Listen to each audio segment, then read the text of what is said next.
Muy buenos días, hermanos, sean bienvenidos todos a la casa del Señor. Nuevamente pues es de alegría poder reunirnos para poder hablar acerca de la palabra de nuestro Dios y escuchar el mensaje que Él tiene para cada uno de nosotros. Y bueno, quiero empezar diciendo, ¿verdad?, hoy que aquí habemos niños y adultos, ¿verdad?, que una de las cosas que nosotros, ¿verdad?, hemos conocido desde pequeños son los cuentos.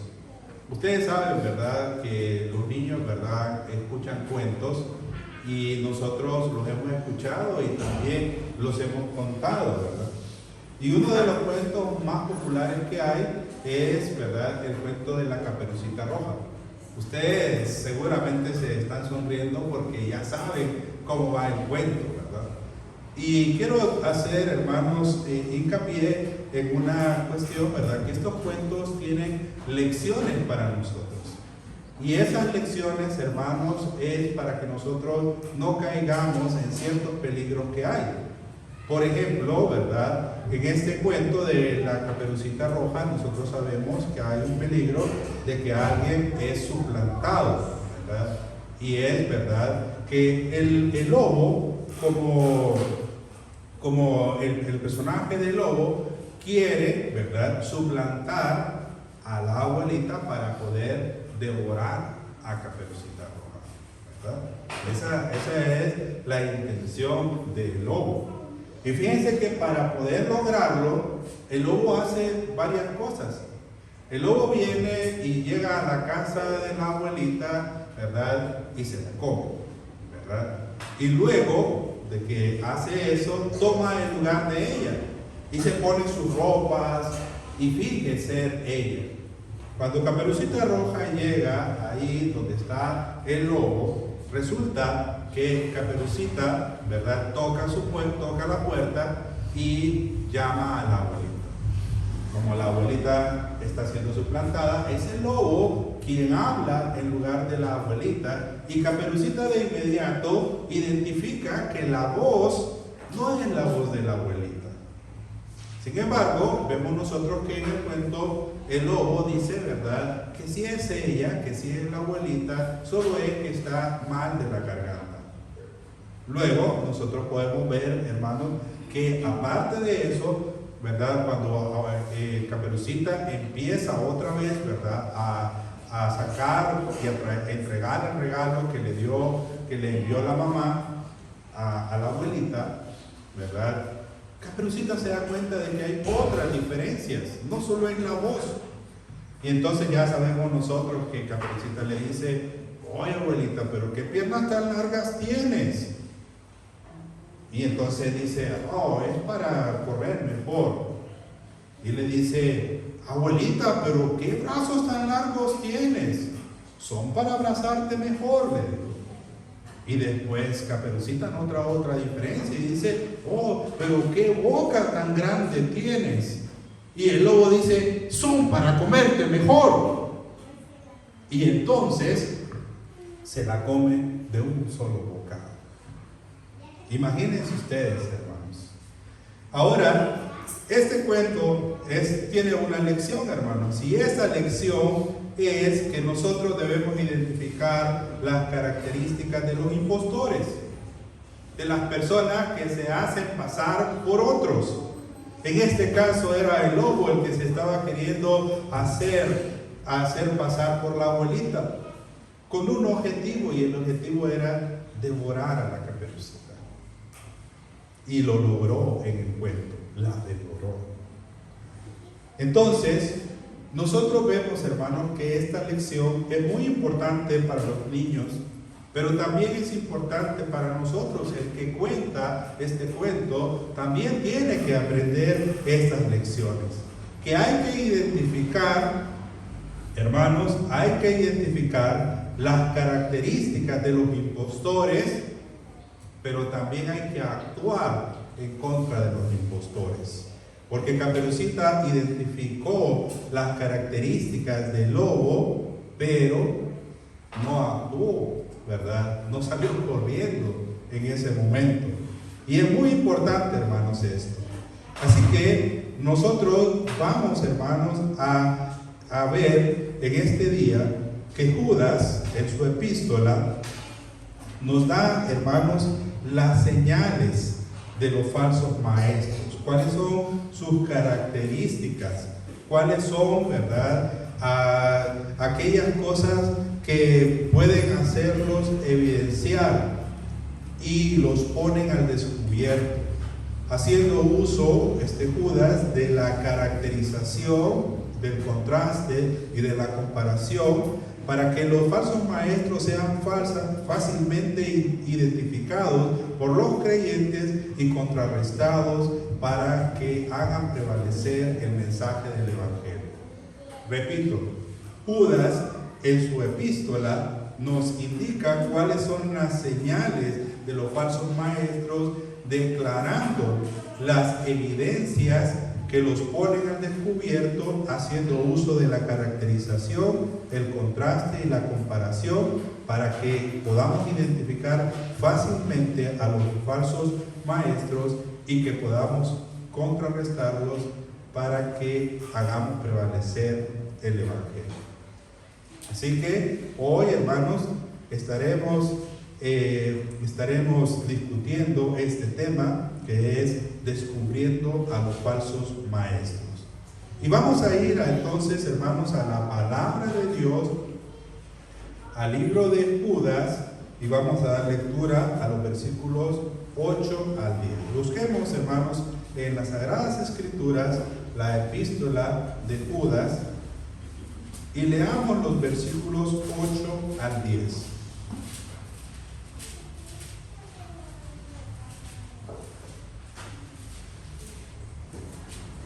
Vamos a ver lo que dice aquí Judas en estos versículos, así que si ustedes ya tienen este texto localizado, leamos. Dice: no obstante, de la misma manera también, estos soñadores mancillan la carne, rechazan la autoridad y blasfeman de las potestades superiores. Pero cuando el arcángel Miguel contendía con el diablo disputando con él por el cuerpo de Moisés, no se atrevió a proferir juicio de maldición contra él, sino que dijo: el Señor te reprenda. Pero estos blasfeman de cuantas cosas no conocen, y en las que conocen por naturaleza, y en las que por naturaleza conocen, se corrompen como animales irracionales.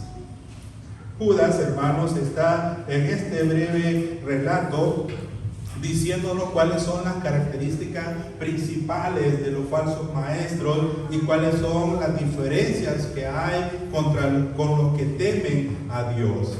Y miren ustedes, hermanos, que empieza con una frase y dice: no obstante, de la misma manera. Y cuando la Sagrada Escritura dice no obstante de la misma manera, está haciendo referencia a los versículos anteriores, porque Judas, hermanos, ha dicho que han habido falsos maestros desde siempre.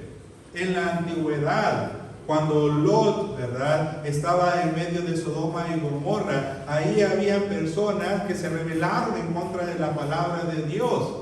Y con esto los está comparando aquí, de la misma manera que los habitantes de Sodoma, de la misma manera que los ángeles que se rebelaron, de la misma manera, ¿verdad?, que se rebelaron los del pueblo cuando fueron sacados con grandes maravillas de Egipto y aún así quisieron hacer ídolos que suplantaran a Dios.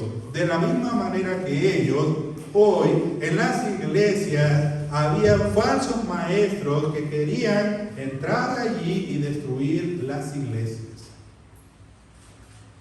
Hermanos, a pesar, dice aquí, no obstante, a pesar de que la historia nos está diciendo que los falsos maestros acaban mal, porque los que se rebelaron contra la palabra, ¿verdad?, fueron destruidos, porque los habitantes de Sodoma y Gomorra fueron destruidos con todas sus ciudades, porque los ángeles que se rebelaron contra Dios también fueron encarcelados en prisiones de oscuridad. Aún así, hoy hay muchos que se atreven a rebelarse en contra de la palabra de Dios. Y Pablo, y aquí Judas dice: estos soñadores.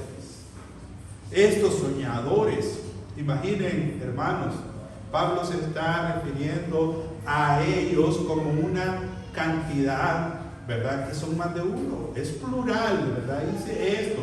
O sea que falsos maestros hay muchos, hermanos. Hay muchos. Y no dice aquellos soñadores, como quien diga que están lejos, sino que dice estos soñadores para referirnos que están aquí cerca y que son varios. En las iglesias, hermanos, pueden haber falsos maestros y pueden haber varios falsos maestros. Seguro que en la iglesia de Éfeso, como ustedes recuerdan, ¿verdad? Intentaron ingresar algunos que decían ser apóstoles y no lo eran y fueron descubiertos por los hermanos en Éfeso. Así en las otras iglesias también, hermanos, había falsos maestros y en las iglesias de la actualidad también pueden haber falsos maestros. Y se pueden, como decía el mismo Judas, entrar encubiertamente. No entrar diciendo, nosotros somos los falsos maestros. No entran diciendo, ¿verdad? Nosotros venimos a perjudicar la iglesia. No entran así, hermano. Entran de forma encubierta. Dice, ¿verdad? Judas, que esto de la misma manera que sus antecesores llegaron a meterse en medio de la congregación de los siervos de Dios para destruirla. Y estos son catalogados, hermanos, como soñadores.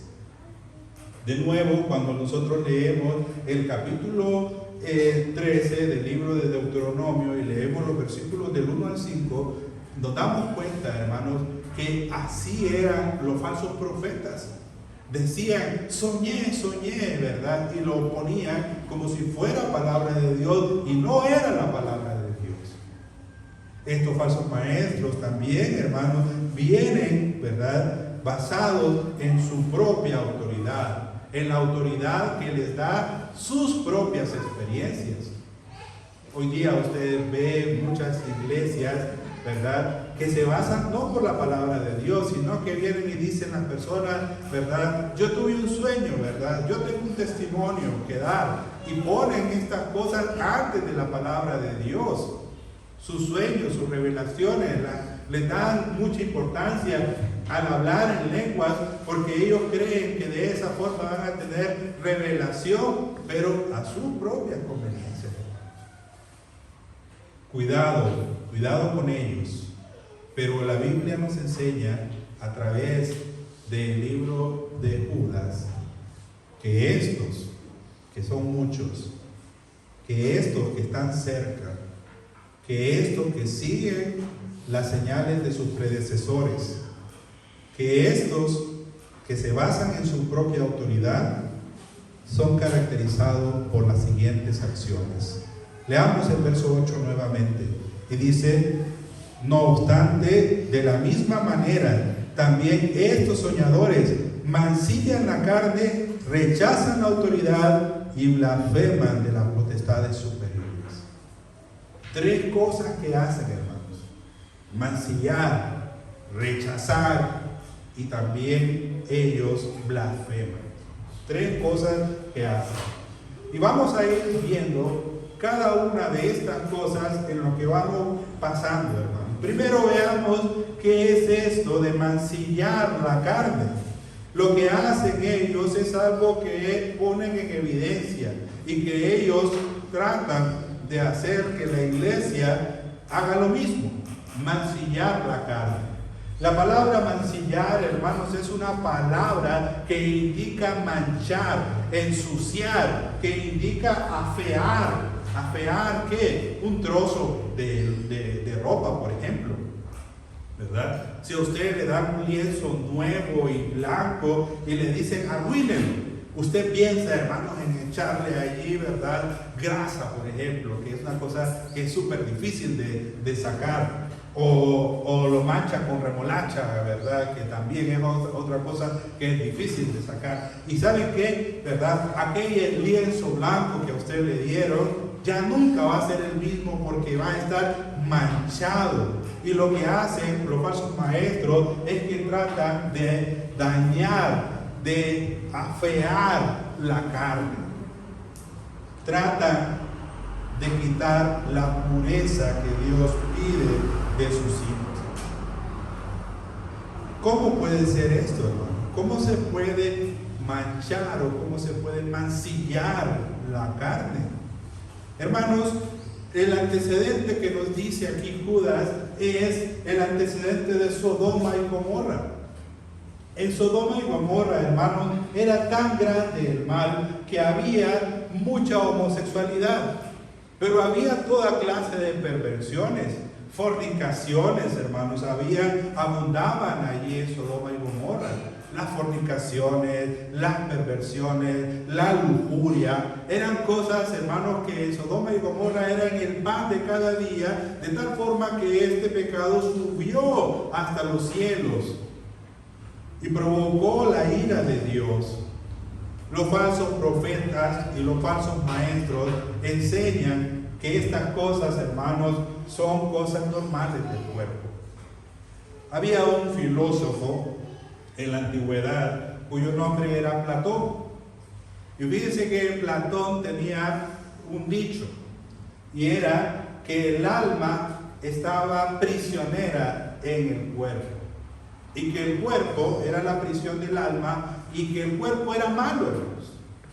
Y como el cuerpo era malo, no importaba dañarlo, no importaba, ¿verdad?, hacerle males al cuerpo, porque al fin y al cabo, entre más males hacíamos al cuerpo, más rápido se podía liberar el alma de él.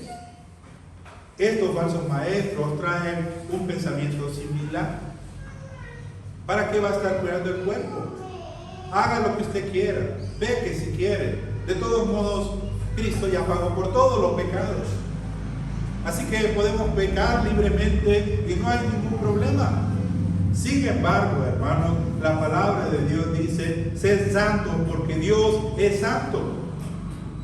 Sin embargo, la palabra de Dios dice que nuestro cuerpo es templo del Espíritu. Pero estos soñadores, estos falsos maestros, se caracterizan porque empiezan a decir cosas como estas: a Dios no le importa el cuerpo, lo que le importa es el corazón. A Dios no le importa lo de afuera, sino que lo que le importa es lo de adentro. Pero a Dios le importa todo nuestro ser, hermanos. A Dios le importa todo nuestro ser y nosotros tenemos que entregar todo nuestro ser a Él. Hermanos, pero esta era una marca de estas personas. La otra marca que nosotros podemos ver, hermanos, que dice aquí en el versículo 8, es que rechazan la autoridad. Rechazan la autoridad. Y ustedes pueden ver, hermanos, que las personas que quieren, ¿verdad?, obtener beneficios para sí, lo primero que hacen es cerrar la Biblia, ¿verdad? Y muchas congregaciones caen en esa trampa, hermano, de cada vez dar menos espacio a la predicación de la palabra de Dios y más espacio a la carne, más espacio a las danzas, más espacio, ¿verdad?, a las actividades deportivas, más espacio al entretenimiento y a las obras teatrales. Mire, eso es una marca de los falsos maestros: quitar la importancia, quitar la autoridad de la palabra de Dios, irla restringiendo y usar solo la parte que les conviene. Estas personas, hermanos, estaban haciendo así. Estos falsos maestros traían estas enseñanzas. Rechazan, hermanos, el señorío de Cristo. Quiero que veamos un pasaje paralelo sin perder aquí, ¿verdad?, lo que nosotros estamos viendo en el libro de Pedro, la segunda epístola de Pedro, en el capítulo 2, los versos 10 al 12. Segunda epístola de Pedro, capítulo 2, versos 10 al 12. Dice la palabra del Señor: y mayormente a aquellos que siguiendo la carne andan en concupiscencia e inmundicia y desprecian el señorío, atrevidos y contumaces, no temen decir mal de las potestades superiores, mientras que los ángeles, que son mayores en fuerza y en potencia, no pronuncian juicio de maldición contra ellas delante del Señor. Pero estos, hablando mal de estas cosas, que no entienden, como animales irracionales, nacidos para presa y destrucción, perecen en su propia perdición. Y vuelva a ver el verso 10 y vea que dice que estos desprecian el señorío. ¿El señorío de quién? El señorío de Cristo, hermano. Lo desprecian. Ellos dicen, sí, nosotros amamos al Señor, sí, nosotros queremos obedecerle, pero ellos a su vez niegan, hermanos, niegan ese señorío y hacen lo que ellos creen, lo que sus instintos les exigen, les demandan. Por eso, luego, ¿verdad? Dice, como animales irracionales, hermanos, como gente que solo y solamente se basa en sus instintos, en lo que yo quiero. Mire, la palabra de Dios dice eso, pero es que eso a mí no me gusta. Pero es que eso yo no sé por qué Dios lo puso. ¿Será que Dios no me quiere a mí, que puso esa condición ahí para torturar? No, porque ellos quieren solo sus propios instintos, hermanos, y no quieren la autoridad ni el señorío de Cristo. Y nosotros debemos amar ese señorío de Cristo y someternos a Él de forma voluntaria. Y dice acá, ¿verdad?, que estas personas solo respetan lo que ellos quieren, porque dice que son atrevidos y contumaces. ¿Qué es eso de atrevido? Atrevido es una persona, hermano, que no le da miedo hablar, que no le da miedo decir las cosas. Él habla, él dice con propiedad lo que él quiere, porque es lo que él desea y porque es lo que él quiere alcanzar. A veces vemos en las iglesias alguna persona que habla así con esa propiedad, alejándose de la palabra de Dios, y es tan convincente que muchas personas le creen. Pero nosotros, hermanos, que ya sabemos y conocemos los principios de la palabra de Dios, debemos rechazar esto. Pero no solo son atrevidos, sino que dice que son contumaces.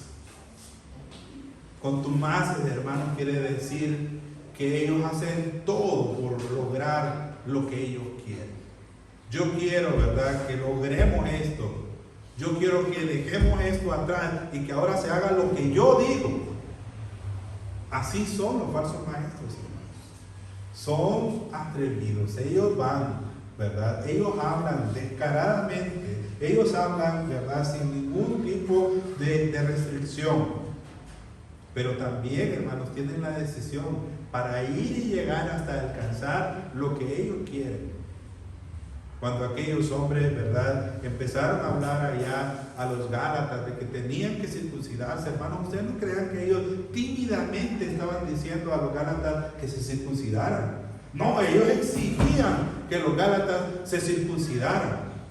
Ellos exigían que ellos cumplieran con eso. ¿Por qué? Porque ellos querían hacer lo que ellos decían y que la gente siguiera lo que ellos querían que ellos siguieran. Así son los falsos maestros, hermanos. Exigen, imponen, porque ellos quieren lograr sus propios objetivos.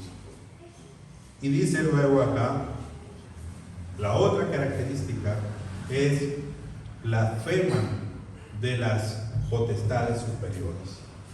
¿Qué es las potestades superiores?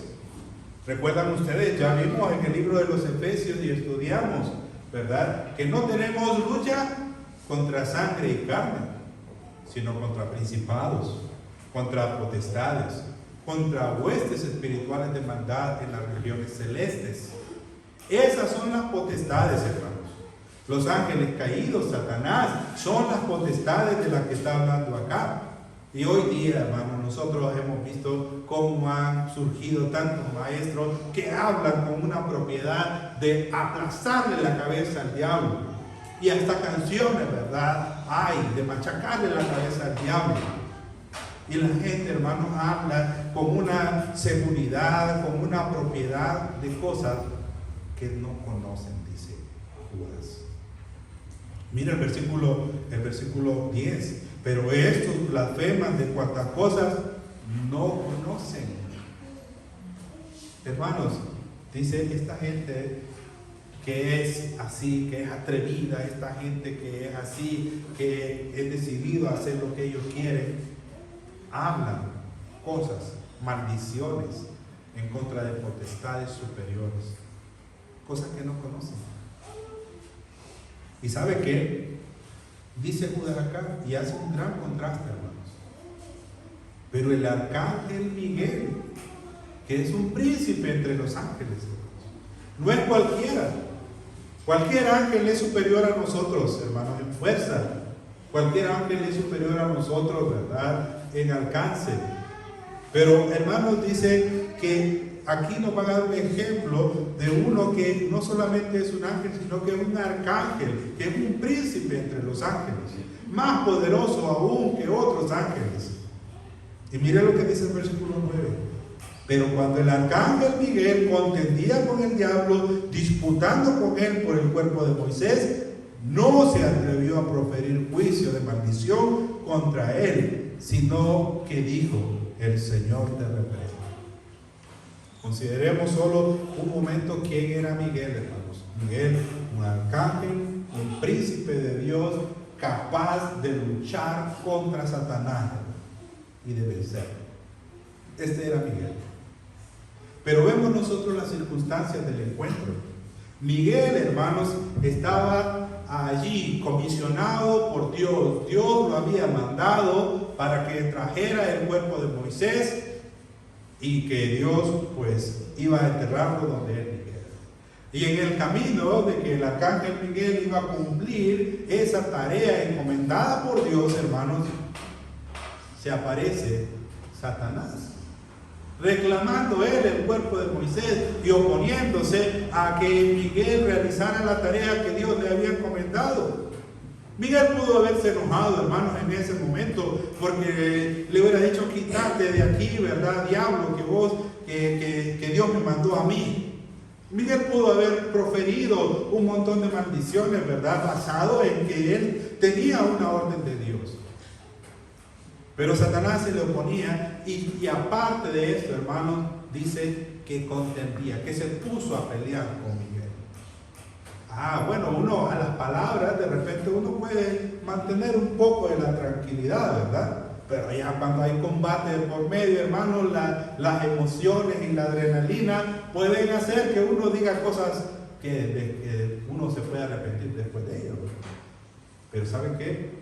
Miguel, aún así, hermanos, aunque estaba peleando con el diablo, ¿qué dice la Biblia?